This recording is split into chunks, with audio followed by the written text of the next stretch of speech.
K98 Talk is expanding its lineup for 2015. This means we are expanding our advertising base.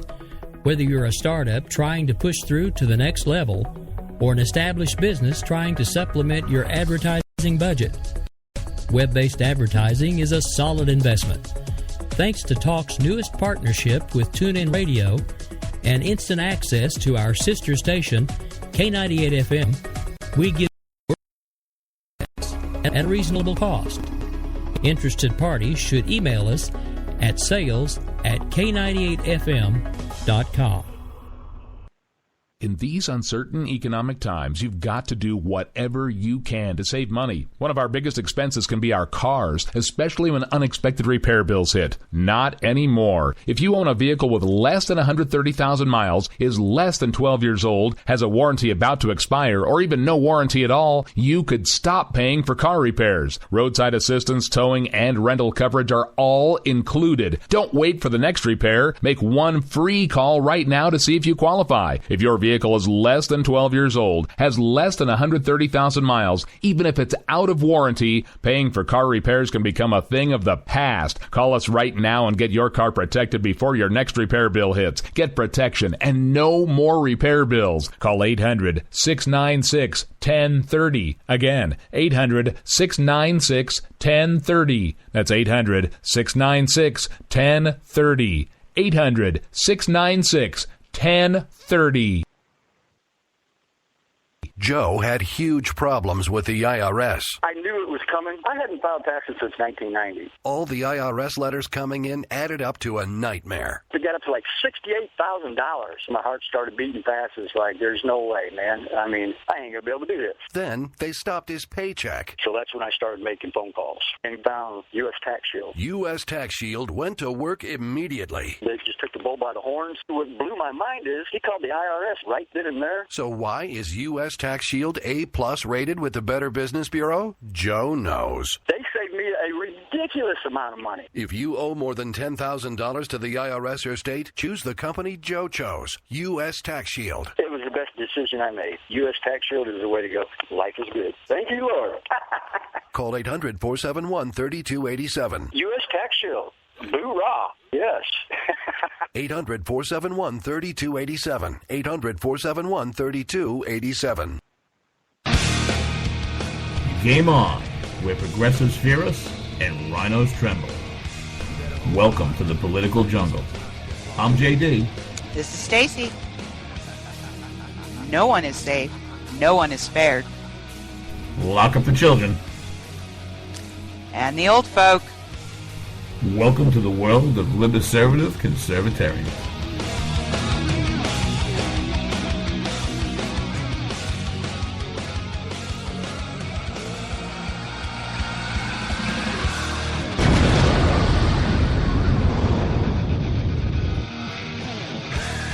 Waddle-doodle and pass the hand grenades. That's right, baby. Election day. Hope everybody went down to Tithe at Tammany Hall Tuesday, November 3rd, 2015, 10 p.m. Eastern Standard Time. JD and Stacey here for Game On and that K98 Talk. All my political freaks, geeks, and back alley sneaks, you know what to do. Everybody within the sound of my voice, you get over that K98Talk.org right now. Get in that chat room. Say hello to Stacey. Say hello to the finest, nakedest, drunkest, smartest political chat room audience listening in the radio business. Tonight is our very, very, very, very, very special privilege to bring back a great friend of the show. This is going to be his third appearance here with Stacey and myself. We're going to be bringing you Mr. Jay Costa, the Weekly Standard. We're going to be talking about his new Thomas Paine-type tone. What's so bad about cronyism? It is in the everything. Oh, yeah, baby. You know that. It's in the Encounter Broadside series. It is number 44. We're going to talk about that a little bit. Actually, did you read the beginning of that? I like the little series, the little everybody listening tonight, when we talk about Jay's new book, What's So Bad About Cronyism, everybody is going to be a Thomas Paine type, Paul Revere. You know, if you're a costume kind of furry, you can dress up and do weird things with your wife, but we're going to go way back in the history machine tonight. Remember, guys, we're not just going to be here, we're not just here live Tuesday nights, 10 p.m. Eastern Standard for Game On. We do it again Thursday nights live, 9 p.m. Sunday mornings, we shift gear at 11 a.m. for that Bloody Marys and broadsheets, baby. Your cure for that mainstream media hangover. Tonight is going to be our last night at 10 p.m. Eastern Standard Time. Next Tuesday, Stacey and I are making Yay! the move. Woohoo! To 9 p.m. Eastern Standard. And remember, kids, every Friday, 5 p.m. on that WNJC 1360 a.m., serving that South Jersey, Philadelphia, Northern Delaware for that 4.2 million listeners. As a matter of fact, we're going to play Jay's interview Friday night on WNJC. Everybody get over to FlipsideShow.com. Find JD's episode number 4. After the show, you know what to do. Not during it. After the show, you get over to Spreaker.com. Hashtag JD and Stacey. You find out everything we've been doing here with that Ricky Ticky Tavi Rick Ramos into that K98 talk. Ain't that right, baby? That's correct. Whether you like it or not. I absolutely love nights like this. I get all psyched. I get all the bell starts going. I love having smart, brilliant political guests. But before we bring Jay in, there is so much nonsense that keeps going on. NBC had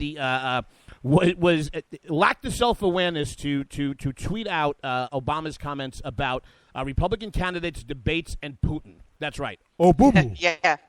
From the guy who has never interviewed on Fox. Nope. Liking CNBC debate was a little bit of a problem. Nope. Let me be very clear. I always make Vlad take me out to dinner before I get screwed by him. Yeah, right. Something like that. Good Lord. Well, but on the good news note. What's that? We did have a couple of elections go on today, so we did pick up another Republican governorship in Kentucky. In Kentucky, right? That makes it 32 Congratulations now, right? to Mr. Bevins. Nicely done. Too bad you couldn't have beat McConnell. But let's give him some story. JD and Stacey love here, baby.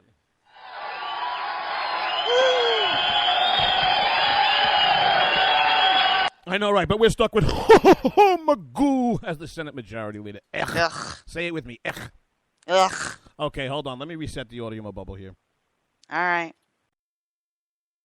Here we are. And then for fans of the show, next Tuesday night when we're on at 9 p.m., I think we're still working out whether we're going to do a kind of debate as we go or whatever it is, but we'll figure it out and we'll let you guys know Thursday, Friday, and Sunday. Okay, without further ado, Stacey and I would like to bring back, as a matter of fact, great story about, I don't even know if Jay knows this. Jay was one of our first really big name, like really cool political writer guests. And we grabbed him at CPAC because we were at the end of Radio Row, and his representation at the time, I think it was Javelin, they were great. And somehow the girl started at the wrong end of Radio Row, and she's like, oh, would you like to interview Jay Cost? And we're like, who? And like Jay Cost, like, oh, yeah.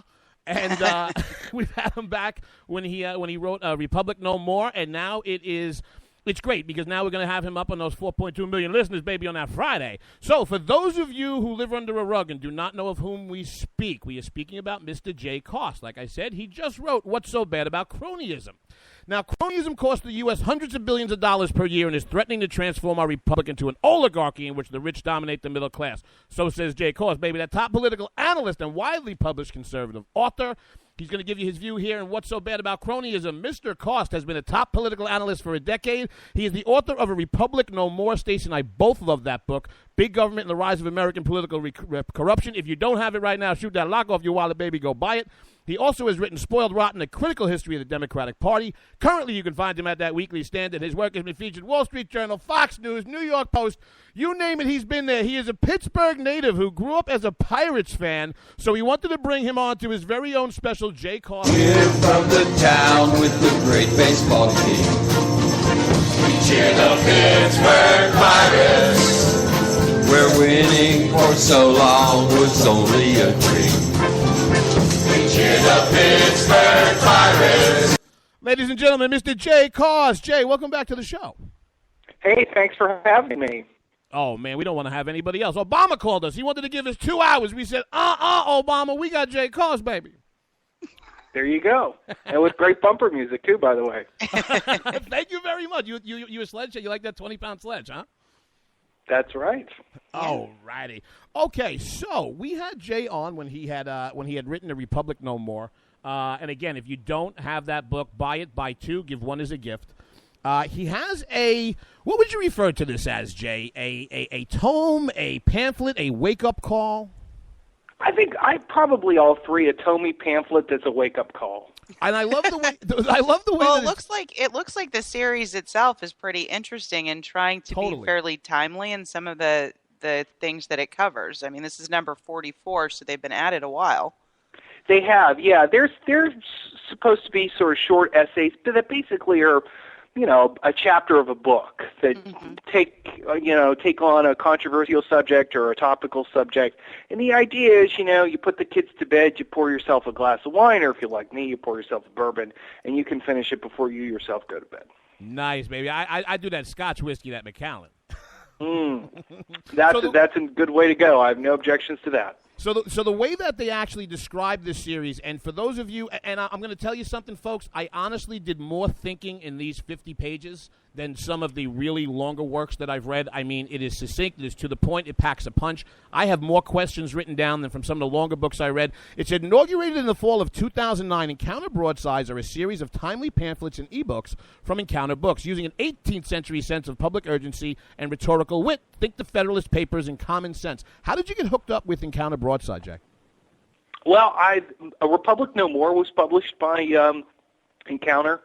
And the publisher of that of Encounter is Roger Kimball, who writes for the New Criterion, and he and I happen to both have an affinity for James Madison, and so when I submitted A Republic No More to him, I had no idea what the reaction was going to be, but he really liked it, and so a couple months later he came back and said, hey, do you want to do a version of your big book in the broadside format? I said, hey, that'd be great. So here we are. So cool. All right. What is cronyism and why does it happen, brother?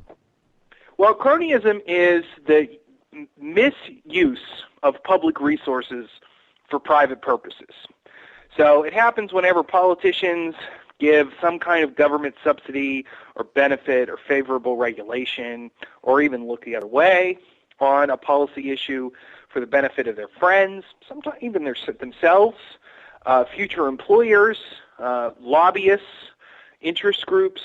Really, any time the public authority is used to benefit some private faction in society is when cronyism happens. And cronies that's just another way of saying friends of politicians. So cronyism is politicians using our tax dollars to help their friends. Okay, well, and you go through some of the historical references to this and direct patronage, which we don't have anymore. Can you talk about maybe the difference between patronage that we saw early in the country's history and the type of cronyism we see now and what it looks like? Sure, that's a great question. There's some important similarities. One of the reasons why politicians have cronies, in fact, the main reason they have cronies, is because elections are expensive. In the United States of America, it costs a lot of money to campaign and to win elective office. And you know what? It's cost a lot of money for a long time. It costs a lot more now than it used to, but it always costs a lot of money. And so politicians have to develop these, bases of, cronies, build their electoral resources. And that was where the original patronage system came in. The original patronage system was the political parties, when they won office, they would just take all the government jobs, the post office jobs, the Treasury Department jobs, the land office jobs, just everything, and they would just distribute them to their campaign workers. So it's basically a way to, pay off their cronies with public jobs. We got rid of that, and we replaced it with another system, but it's still the same basic principle where politicians reward their friends with public policy, with government policy, in exchange for help getting re-election most of the time. And for those of you who are just joining us, we are with the Weekly Standard's own Mr. Jay Cost talking about his new tome, What's So Bad About Cronyism? Stacey's answer is always everything, because she's right. You know what, Jay? The answer that you just gave right there, it made my head shift a gear for a second.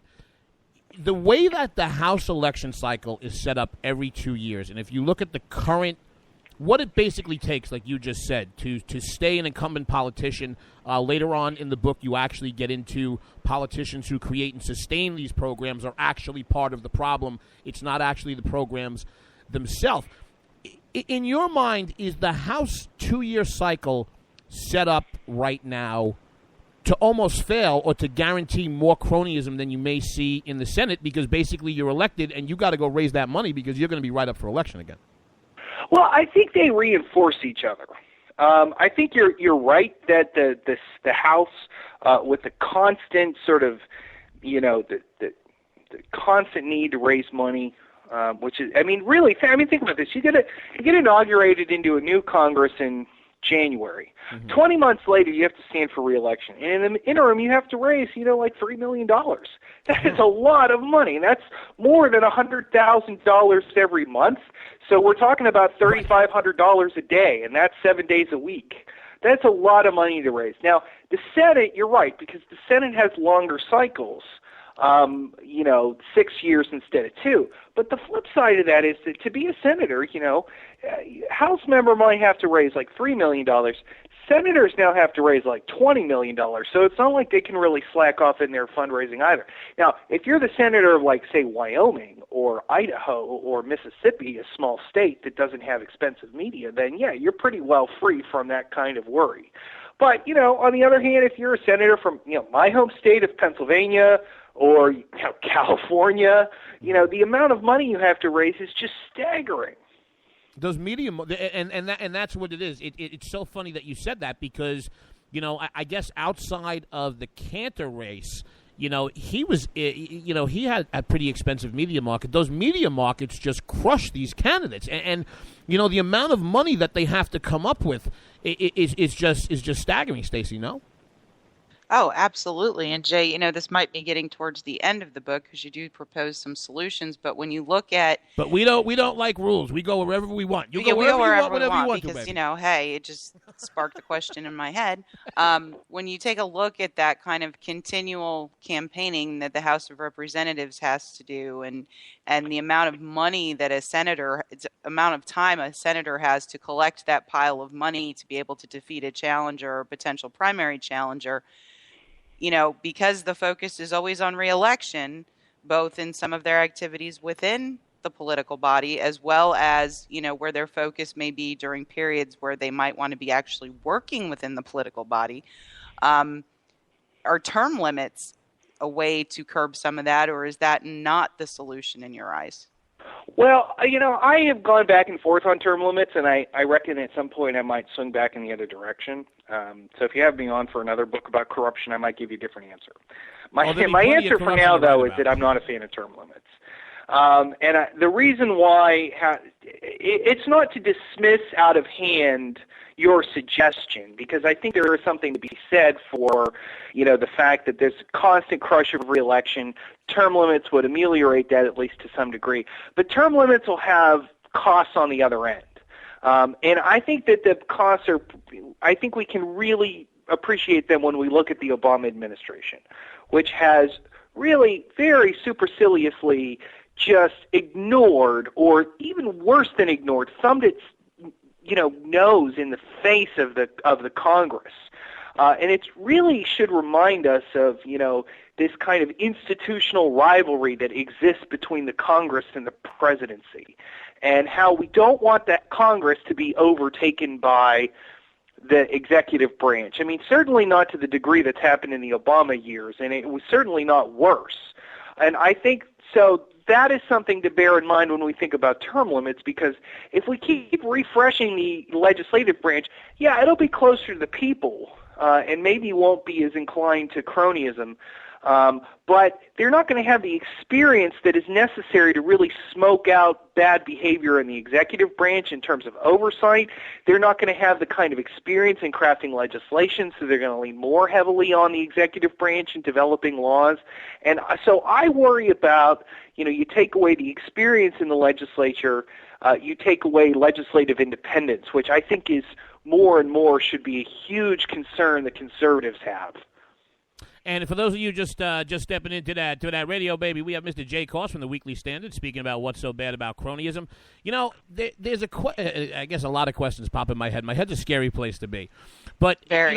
A lot of people will ask, isn't this just an essential aspect of politics? After all, the wheels need to be greased upon occasion. And you even go into somewhat in the book how conservatives are, I don't want to put words in your mouth, not that they have blinders on, but they're more accepting of a system that has varying outcomes. So long as you go out and you give it your best, some men are going to be wealthier than others and things of that nature. But I want to ask you to put on, and for those of you who don't know Jay's work, He is not just a brilliant political writer, but if you like history, and more importantly, political history, just read everything the man has everything's a story. He knows the best details about the 124th ballot of the 1826 speaker election. But let me ask you to politically psychoanalyze the average voter for a second. I know this. Stacey knows this. You know it to the point that you wrote a book, putting up an alarm about it. But why is it when – I'll give you a perfect example. There was an election here just now. There were some local officials who I know personally. They've done well in office. And a story broke out. And it was, hey, friends and family had contracts. There was no crime. Why are we serially surprised that this cronyism that's been going on since the founding, since the beginning of man, why are we serially surprised when it happens? That is a really good question. I think that in a certain respect, I'm not sure that we are. I mean, I think that, I think there is an element of surprise when, like, you hear about a politician and, a particular politician, whoever it may be, that you've known, quote, you don't actually know the guy, but you know him from the media and you've developed an opinion about him, and then all of a sudden this new information comes out and it's bad news. You're like, your first instinct is, I don't want to believe that. I mean, like, for instance, right. Michael Jackson, when I was a kid, I was a huge fan of Michael Jackson, and when all that stuff came out about him, and the first thing was like, oh, that can't be true, because it just couldn't, because I knew him, but I didn't know him. So I think there's that impulse about politicians. But I think that if you ask people in general, like, don't ask them about particular politicians, but ask them about politicians in general, they'll give you extremely negative answers. I mean, to the point where, they trust used car salesmen. I mean, that's the old joke now, that, like, used car salesmen used to be the least trustworthy people around. But now, amazingly, now it's politicians who are trusted even less. So I think there's that kind of element as well, where, we sort of have this bias towards people that we see in the news, but maybe kind of deep down we know that, there's problems and that they're in fact part of the problem. Look, and I'll tell you, I think that partisanship has an influence on this as well, because partisanship, the parties want you to treat this. So I'm from Pittsburgh, and in Pittsburgh we are big time Steelers fans and we hate the Browns. That's how it goes in the Steel City. Or maybe better put, we hate the Cowboys, right? In the Steel City, we hate the Cowboys. Oh, good. And the parties want us to be like that. They want us to have a rivalry they want us to have loyalty toward the Steelers and hatred toward the Cowboys, because it helps motivate voters to go out and vote. So I think there's this sort of like kind of view that a lot, particularly people who are politically active, because politically active people tend to be the most partisan people. And so when somebody on your team, quote unquote, is revealed to be corrupt, it's sort of, it's galling.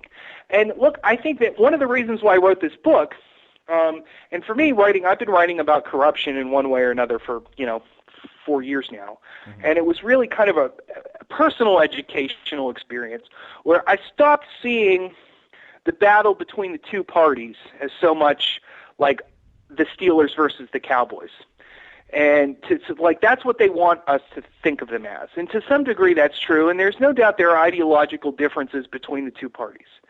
But the more and more I researched corruption, the less and less I thought I came to view the parties as rivals, but rather as two members of a cartel that have conscientiously coordinated their efforts to limit the scope of political debate, limit consideration of alternatives to the status quo, and ultimately with the purpose of transferring enormous sums of money to well-heeled interest groups that play both sides of the political system, that are on both sides, that do not have, like we might think of the Republicans and Democrats as like the Steelers versus the Cowboys. But I can guarantee you that the medical services industry or the financial services industry or the home builders or the AARP, they do not have that view. That is not how they approach politics. And they're the ones who are extracting all of these benefits while we're the ones who are frustrated. by the failure of politics. They're not frustrated. They're very happy. So increasingly, I'm of the opinion that they have the right way to look at the political process, which is a very disheartening way to look at it, but it requires us to reorient ourselves and look beyond the party labels and to see the underlying continuity between the two sides. I absolutely love it because you're so honest in the writing where you're never actually, you're saying, hey, listen, I don't have the answer. But I love the way you describe it like a cartel. It's like both political parties, the joke's on us, and they're grabbing the American people by the collar, and they're like, you can act like a man. What's the matter with you? Very Godfather-esque, huh, Stace? Well, I would say, I guess, in the last maybe 7.5 years or so, the partisanship and the way that feels is very different. I think if anything, it's gotten more divisive. I don't necessarily remember it being that way when I was younger. Because, I am getting a little older now. The partisanship or the cronyism? Well, the cronyism, I think, has gotten significantly worse in the last 7.5 years.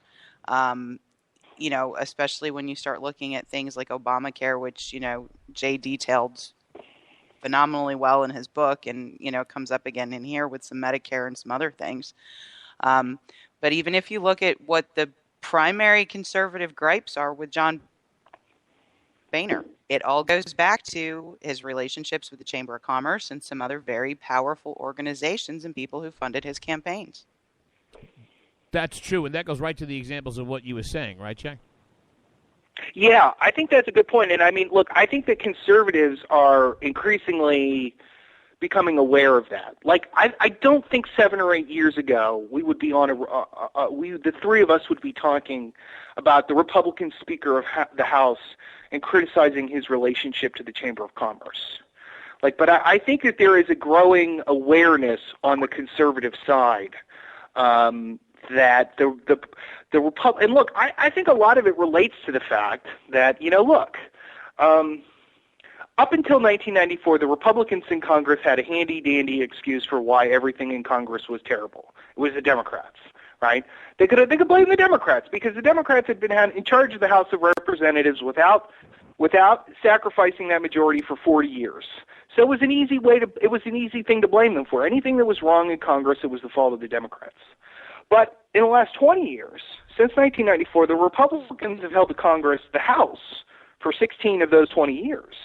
So it gets harder and harder to blame the Democrats, especially in light of if you go back and think about the campaign of 1994, and the premise of that campaign was that you vote the Republican Party into office, you're voting for soup to nuts reform of the way government works. Have we had that? Absolutely not. And we can no longer, so we look at that, and we can't blame the Democrats for, we can blame the Democrats for Obamacare because that was entirely their baby. But you can't blame the Democrats for the Farm Bill. You can't blame the Democrats for the highway spending bill. You can't blame the Democrats for all the pork barrel and wasteful spending programs that got inserted into the Cromnibus at the end of last session at the very last minute under the cover of night. That is all on the Republicans.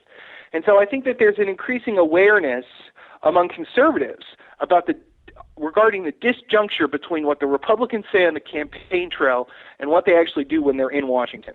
That's great, and I want to hold that right there. We're going to take a commercial break. Jay Costa is so good, we actually skipped the first commercial break. We're going to pay a couple of bills. Coming back on the other side, we have Jay Costa, the Weekly Standard, talking what's so bad about cronyism. We're going to talk a little bit what I do like about this book, and most of what Jay writes is he just does not hit the other side. Before we go to break, though, we just have to tell Jay that conservative politics is not the Steelers and the Cowboy, baby. It's that.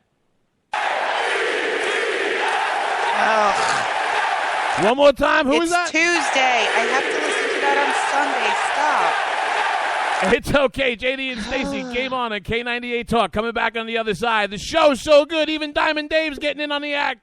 One break coming up. K98 Talk.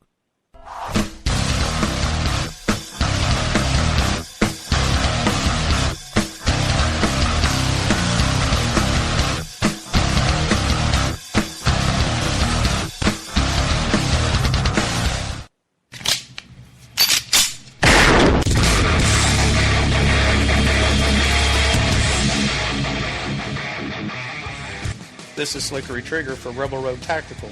With proper care and feeding, your pistol will be ready when you need it, there to save your life. Shouldn't your gear be that good? Whether you need a holster for comfortable everyday carry or a tough-as-nails holster for your next training course, Rebel Road Tactical has what you need. Check us out on the web at rebelroadtactical.com.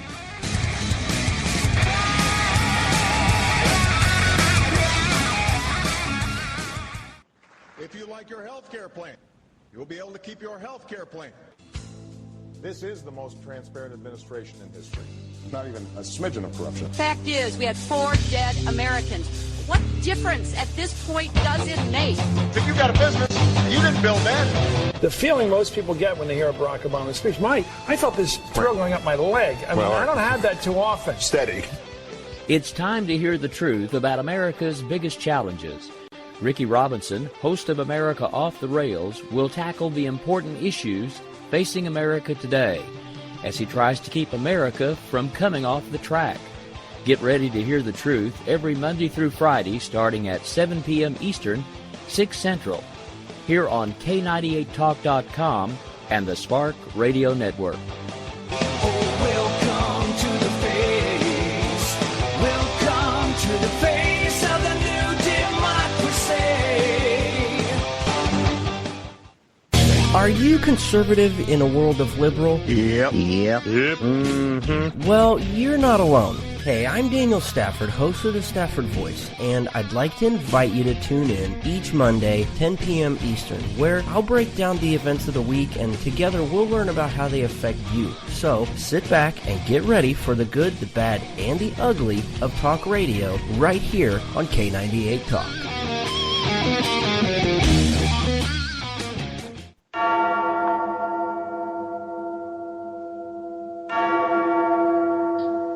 From the Vikings of Norway to my home down south to Washington, D.C., I've been around. I've seen it all, and I've come out on top. You better beware, for all you know, the bell tolls for you. Enter the bell tower or watch your step. 8 p.m. Thursdays, K98 Talk.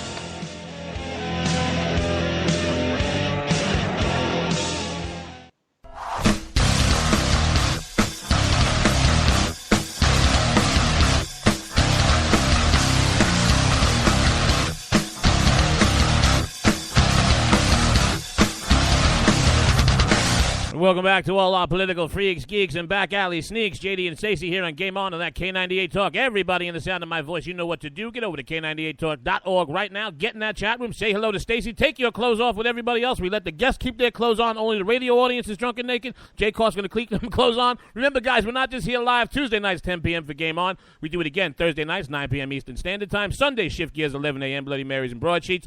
Starting next Tuesday night, 9 p.m. Eastern Standard Time, Stacey and I are going to be moving from that 10 o'clock spot every Friday, 5 p.m. That drive time, that WNJC, 1360 a.m., serving that Southern Jersey, Philadelphia, and Northern Delaware for that 4.2 million listeners. Going to be putting that Jay Cost interview back out over there. Find JD on the Flip Side Show with that Michael Loftus. As always, get over to Spreaker.com. Hashtag JD and Stacey. After the show, kids. After the show, after, not during.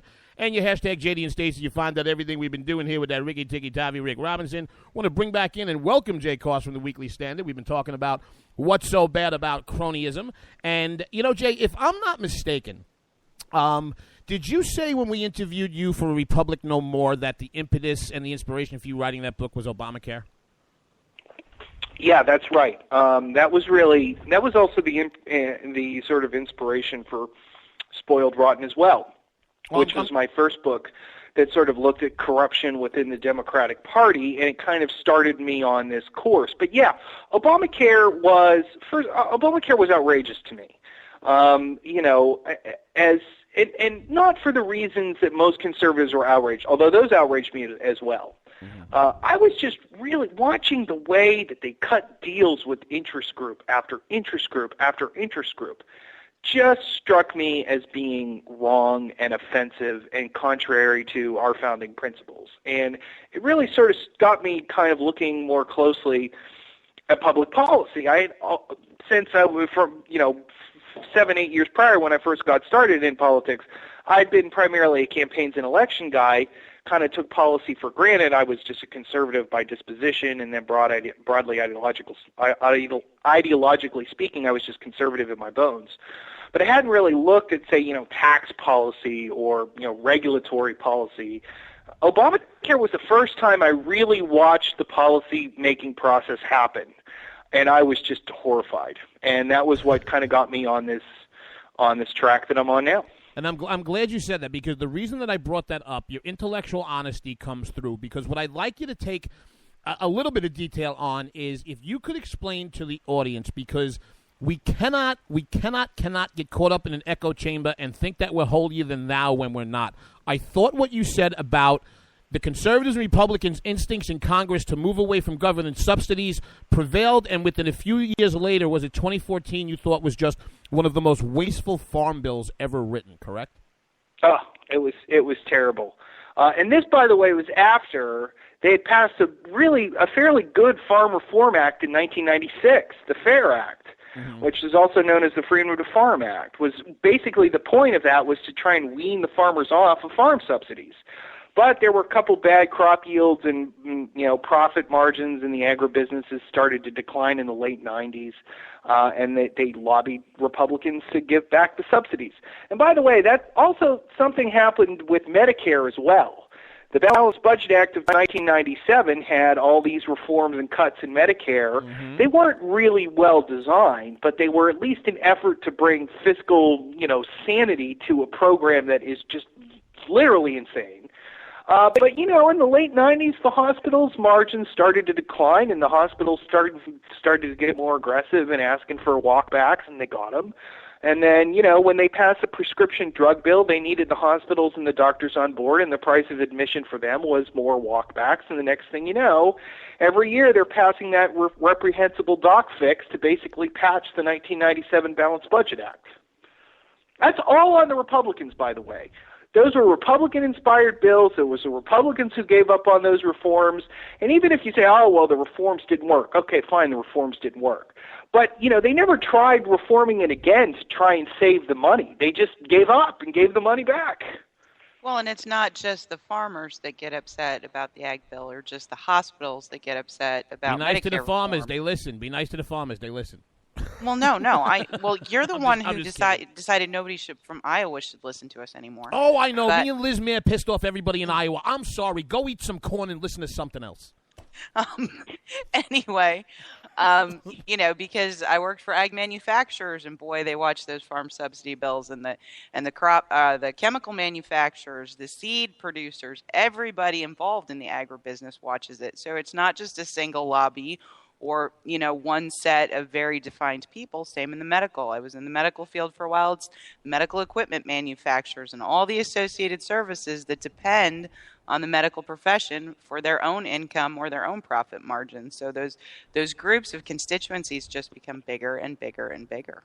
That is such a good point. As actually, I think the key point to understanding how interest group politics in the United States work is that, we can talk about individual interest groups, but real interest group power, the ability to move public policy, depends upon the networks of interest groups and phalanx of interest groups, if you will.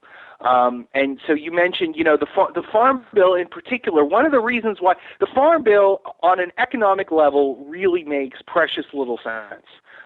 It is just a tangle of payoffs that have no internal logic. We give incentives to encourage farmers to farm less. And then at the same time, we offer them crop insurance, which effectively incentivizes them to farm more. I mean, there's all sorts of things like it's internally contradictory things in the Farm Bill. The reason the Farm Bill survives, despite this internal contradiction, is because it ensnares so many different groups. The Farm Bill itself has grown larger and larger and larger. I'm not talking about in the total expenditures. I'm talking about the policy domains and the different interest groups that those policy domains end up ensnaring. And so that what you get in the end is a policy that as a whole makes absolutely no sense, but is nevertheless undefeatable. It cannot be stopped because there are so many interest groups that take just one little morsel for themselves and will therefore support it, and you add all of them up and you can't get past them. And the money that they spend on those morsels is phenomenal. I mean, you go in there about the financial service industry, and I forget if it's the healthcare that's second behind that. You know, when you're talking about basically you're talking about, you know, with cronyism, one of the things I took away from it is that, you know, lobbying capital becomes a force multiplier because you go into the fact that they could not see these kinds of returns in the marketplace when you can take $1 billion or $100 million or $50 million or what have you, and you can buy this interest. What that opens up for you, because like you said, a lot of the costs of cronyism aren't even calculated. They're off balance sheet, whether it's a tax abatement or something like that. I mean, the money that's spent on what's referred to as morsels, is it that collection of money on all those morsels as the whole that has people, as you say near the end of the book, conservatives willing to write off the GOP because they're right up in their problems with the congressional committees and the XIM Bank and everything else? Yeah, I think that's right. And that's such a good point, too, by the way, talking about the off-budget nature of cronyism. I think that, and you see that, by the way, with the propaganda that comes out from the Export-Import Bank, where they say, oh, well, we don't cost the government anything. Well, that's not exactly true. The fact of the matter is that the government is underwriting those loans, and if those loans go bad, then we're going to be out quite a pretty penny. And, oh, by the way, the XM Bank had a bunch of loans that went bad in the mid-'80s. But beyond that, I mean, so even that, so that right there, that's off book, but that's still a cost. That's still a cost that we have to bear. We have to bear the chance the loans go bad, especially, and which is a non-zero cost because they've gone bad before. But beyond that, so that's one way the effect of cronyism is off budget. But then beyond that, the effects of government intervention in the economy, the sort of version of like 18th century mercantilism that we're still like obsessed with practicing in this country. Like you would think by this point Adam Smith would have won, but no, he hasn't won. Because we don't actually believe in the free market in this country. No. We believe in tinkering. We believe in pulling a lever here, and we entirely overlook the fact that when we pull a lever on one side, it has an effect somewhere else that's completely surprising, and we have no idea whether the net effect is positive.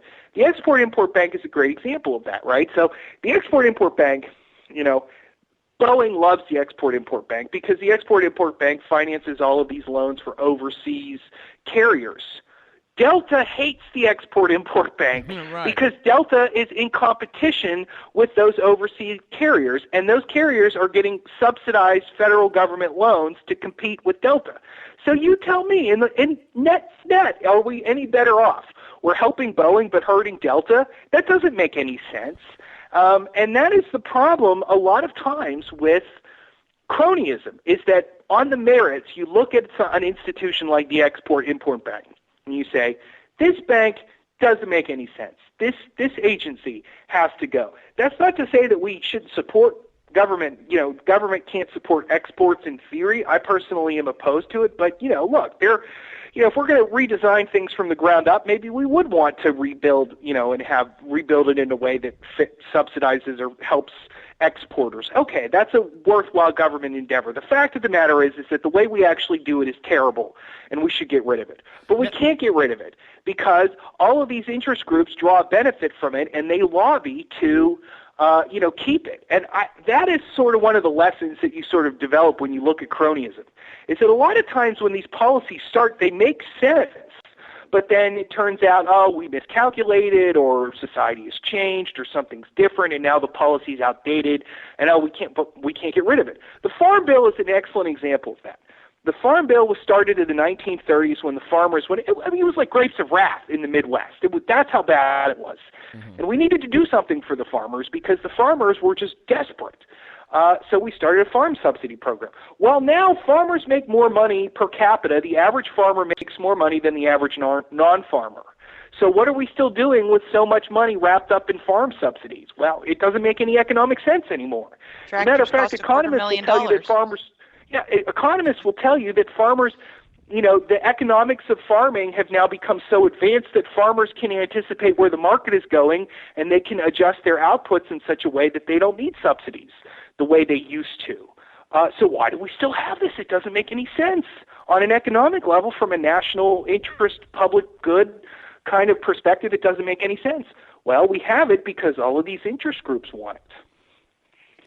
Well, and Jay, towards the end of the pamphlet here, you start talking about the Republican Party and how the best, hope for conservatives who are really looking to reduce the size and scope of government through a reduction in some of these programs is with the Republican Party. Can you talk a little bit about some of the specific ideas you have to reduce, I guess, what you would call the incentive for these elected officials to participate in cronyism? Right. That's a good question. The problem when the impulse I think that conservatives have when they look at these policies, they blame the policies and say, oh, well, we got to reform the policies.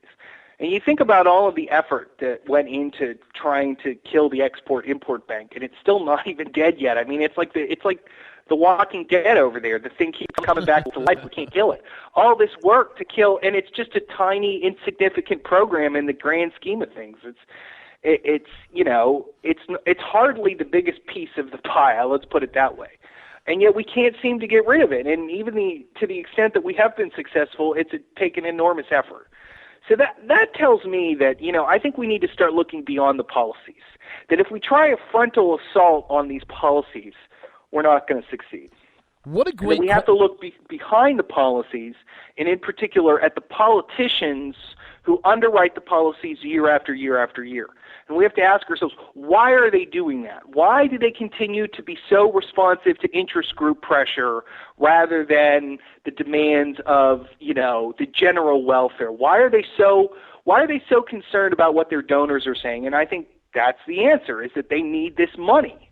So for me, what conservatives need to do is ironically enough, is to take a page out of Ralph Nader's playbook and start looking at campaign finance, because campaign finance is at the root of the problem.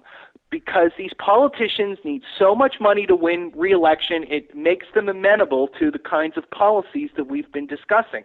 Because the Farm Bill, the federal funding of housing, the waste and fraud and abuse in Medicare, all of these things that they don't do anything about they don't do anything about them because they get so much campaign money from the interest groups that have a personal stake in these programs. And that's what we have to dislodge. It's so funny, Jay, when you were talking about Delta and XIM, it was, to my mind, it's one of those political equivalents of when size matters, because in my mind, I think that, Delta as a large multinational corporation, there's a lot of cronyism inherent in being a business that large, and you generally get your way. Then you turn around as Delta, and all of a sudden you can't believe it. You're actually out-cronied by size, because being that you're a global multinational and can usually get what you want through your cronyism, now you're being out-crony-sized by the fact that it's the XIM Bank and sovereign states and the federal government. And to Stacey's point about fixes, on page 29, you say, but in other instances, this means common sense fixes are never even mentioned, let alone considered. You go into a little bit about the semi-sovereign people by political scientist E.E. Schatzschneider. And I wish, would you go into a little bit about the mobilization of bias, and is anywhere in there can some of these solutions be found? Or in understanding that, can that help us better find some of these solutions? Yeah, that's a really good question. The way to think about the mobilization of bias is thinking about it as the committee chairman. Okay, everybody on the committee gets a vote, but the chairman decides what we vote on. So the mobilization of bias is an effort behind the scenes to determine what we're actually going to debate. And so I use that in the section that you mentioned in the book. I use that in reference to Medicare, because there is an enormous ideological debate about Medicare in this country. It's the Ryan plan versus, single payer, which is the status quo. That's the debate. And it has dominated pretty much every political discussion for the last 30 years has had at least something to do with, Medicare along those lines. Should we privatize it or should we leave it as it is? Right? What is never discussed is the fact that leaving it as it is or not privatizing, or privatizing it, regardless of whichever way you go. There's the government estimates that there is $30 billion in Medicare claims paid out every year incorrectly. That is to say that some doctor or some, claimant somewhere filed a claim that they shouldn't have filed and they got paid. And so $30 billion, think about that. That is an enormous sum of money. So why, for goodness sake, why does the government not try to get it back? And believe me, they do not try to get it back. The Center for Medicare and Medicaid Services distributes about as much money as all but, say, like 15 of the wealthiest nations on earth. I mean, we're talking about hundreds of billions of dollars every year that pass through the Center for Medicare and Medicaid Services. They have a staff, I think, of about 5,000 people. They simply, and by the way, it's Medicare and Medicaid services, so a big chunk of that 5,000 is actually dedicated to Medicaid. So why don't we have if we're spending all of this money, why aren't we auditing it? Well, we're not auditing it because the medical services industry lobbies Congress so that Congress does not create the capacity to audit it. So every year, CMS releases a report saying how much money we lost in improper Medicare claims, but we do nothing about it. And this is where we get into the mobilization of bias. You never hear about this story because neither political party wants to audit Medicare. Neither of them do, because both of them receive massive infusions of cash from the medical services industry. And as large as $30 billion a year sounds, it's actually an underestimate of the total amount of money that's wasted. Because, when you pay out a Medicare claim, there's a formula somewhere along the line that determines how much should be paid out. Well, the medical services industry writes something like 90% of the formulas because CMS, since it has such a tiny staff, doesn't have the institutional capacity to actually figure out how much these procedures you should pay them out on. So they let the doctors and the hospitals and the medical service providers in general, they let them write their own reimbursement rates, which is an enormous conflict of interest. It probably increases the amount of waste every year in Medicare by a significant amount. And yet none of this is ever discussed. When the two parties talk about Medicare, it's always in the context of privatization versus more of the same. There's never any discussion about taking a serious look at whether or not Medicare, that CMS is actually spending this money responsibly.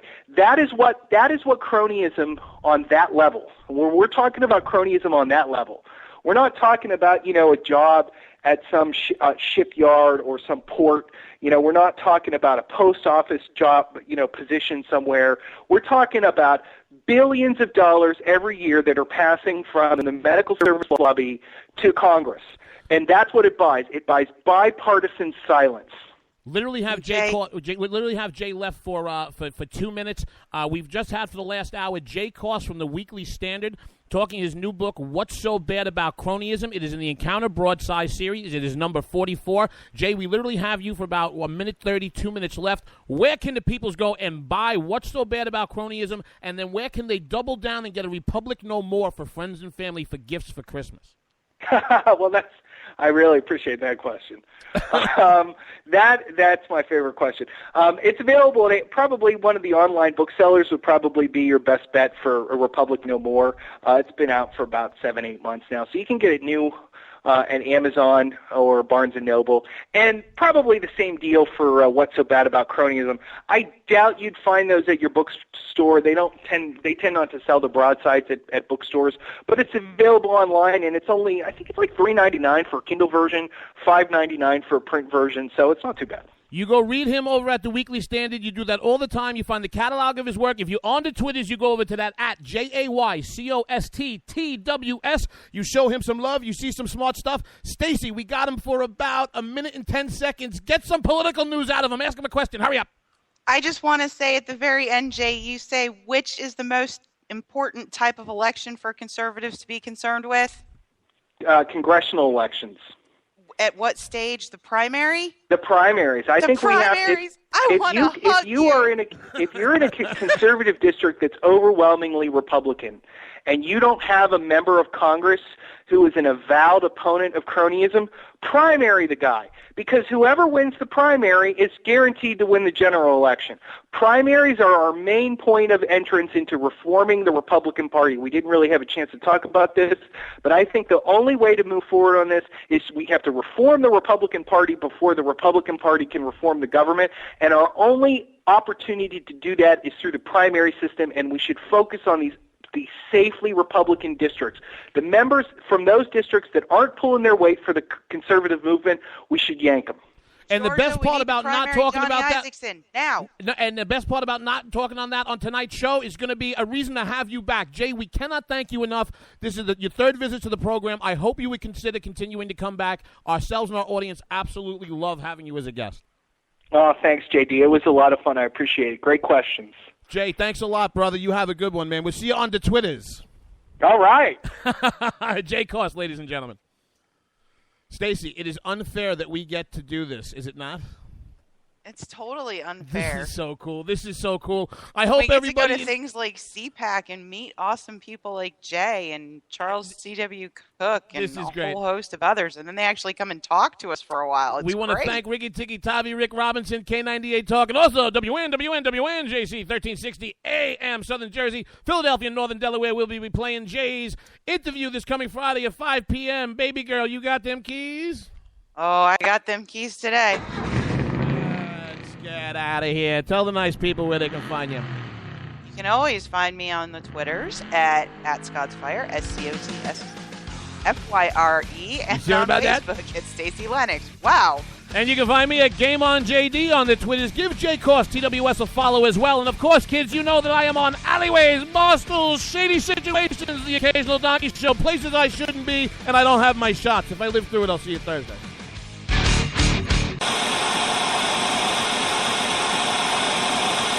I'm looking for you, you Occupy freaks with your glitter bombs. Bring it on! Bring on the glitter. Everything has changed. Everything has changed in the last few years. Conservatives used to take it, and we're not taking it anymore. When our water heater broke down last month, it was a nightmare. It took 5 hours for the plumber to show up, and he charged us a couple of $100 just to come out. Then it cost another $1,800 to put in the new water heater. By the time it was all said and done, I felt like I'd been taken. But what else could I do? The smartest thing you can do is get a home warranty from American Residential Warranty. Their home warranties pay to repair or replace all your major appliances when they break, and they will break, and at the worst possible time. Call American Residential Warranty right now for free information on home warranties starting at just pennies a day. Don't wait for your refrigerator to stop running or your ceiling fans to stop turning. Call American Residential Warranty right now. Ask how you can save up to 50% on washer and dryer coverage. Just call 1-800-513-6154. That's 1-800-513-6154. Again, 1-800-513-6154. Call now. Tired of paying outrageous prices for Viagra? Well, we have great news for you. Now you can finally get Viagra at huge discounts. Healthy Man allows you to save up to $500 on Viagra. Why pay U.S. pharmacy prices of $15 per pill or more when you can get Viagra for less than $3 a pill? Call today and get 40 Viagra pills for only $99. This can cost as much as $600 at your local pharmacy. You can't afford not to call us. If you want Viagra at the lowest prices, never pay $15 a pill pharmacy prices again. Get Viagra for less than $3 a pill. Call 1-800-516-7602 today and save up to $500 and get 40 pills for just $99. Healthy Man is fast, easy, and affordable. Operators are waiting at 1-800-516-7602 to take your call right now. Call 1-800-516-7602. That's 1-800-516-7602. Again, 1-800-516-7602. Giggity, giggity, giggity, giggity, let's have sex.